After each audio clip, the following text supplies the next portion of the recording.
السلام عليكم ورحمة الله وبركاته. ازيكم عاملين ايه؟ يا رب تكونوا بخير. النهاردة هنعمل مع بعض كده فطيرة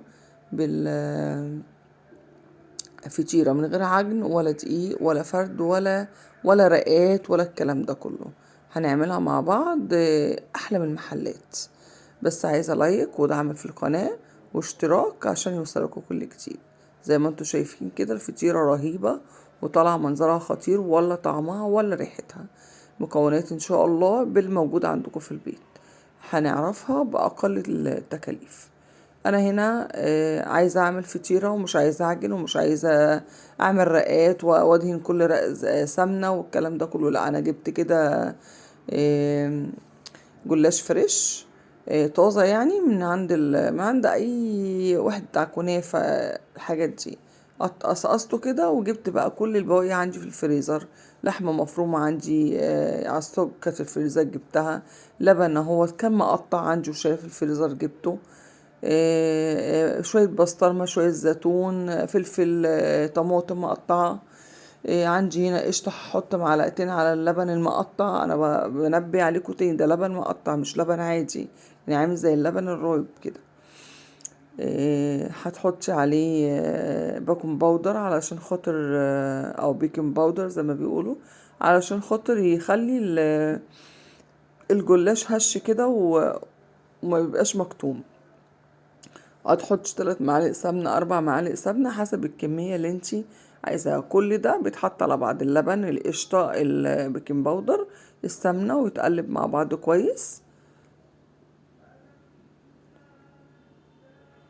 وطبعا الجلاش انا قصقصته بالمقص بقى عامل زي الشرايط كده. هنبدأ بقى نجيب صينية ونبدأ بقى اللي احنا ايه، ننزل بالمقادير حبة حبة.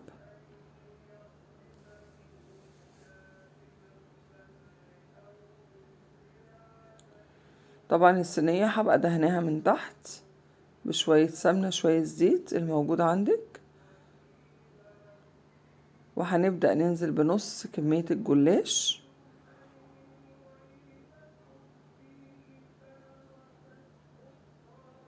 نوزعها زي ما انتوا شايفين كده.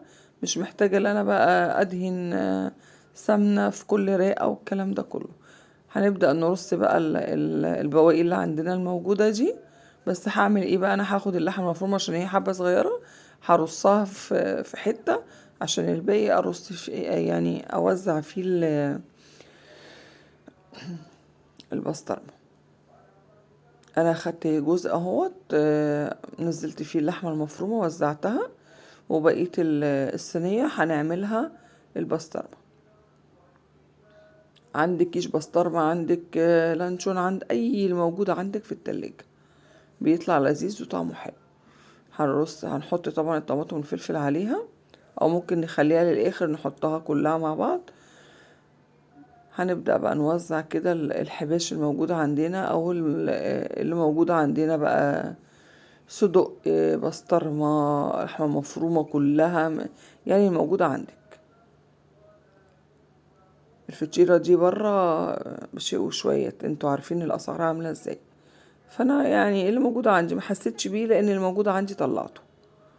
ويعني كل ما بتبقي معاكي فلوس كده تشتري حاجة تحطها في التلاجة، مش هتحسي بتكلفة أكلة تعمليها، يعني مش نازلة تشتري لها مخصوص.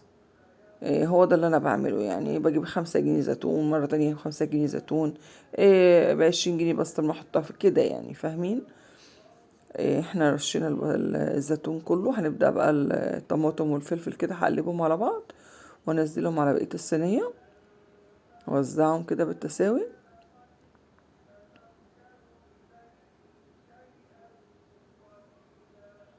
انا بحب الاكلة دي جدا، بطعمها حلو قوي. خلاص هنا كده انا وزعت كله. هنبدأ بقى نحط نرص بقية الجلاش الطبقة اللي فوق.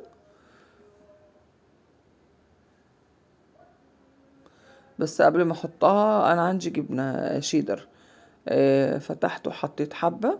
ولو عندك بقى جبنة موزاريلا يا سلام، جبنة تركي يا سلام. الموجودة عندي، انا موجودة عندي بس الشيدر فحطيتها. هنا بقى معلش الفيديو قطع وملحقتش اصورها. هنا حطينا بقية الجلاش والمقدار بتاع اللبن اللي كان موجود هنا في الكسرولة، كبيته كله عليها بعد ما حطيت الطبقة التانية من الجلاش. هندخلها الفرن وارجع اوريها لكم. ده منظرها جوه الفرن زي ما انتوا شايفين. طلعناه اهو. انا حاطه بص قرن فلفل عشان اعلم الحته الموجود فيها اللحمه، عشان لما اجي اقطع بعرفه المنطقه الموجود فيها اللحمه في انه مكان. هنبدا نقطعها كده ونطلع لكم منها حته واوريكم شكلها عامل ازاي. طبعا هي لسه سخنه، يعني لو بردت معاكي شويه بتطلع معاكي قطعه بقطعتها، بس انا بقى ايه بحب ناكلها سخنه يعني، مبحبش استنى عليها، يعني طعمها بيبقى احلى طبعا. هنبدأ نقطع كده، يعني ايوه الجزء كده اللي فيه اللحمة فصلته عن بقية الصينية. هنبدأ بقى نقطعها اجزاء زي ما احنا عايزينها، قطع زي ما احنا عايزينها، كبيرة صغيرة وسط زي ما انت عايزة.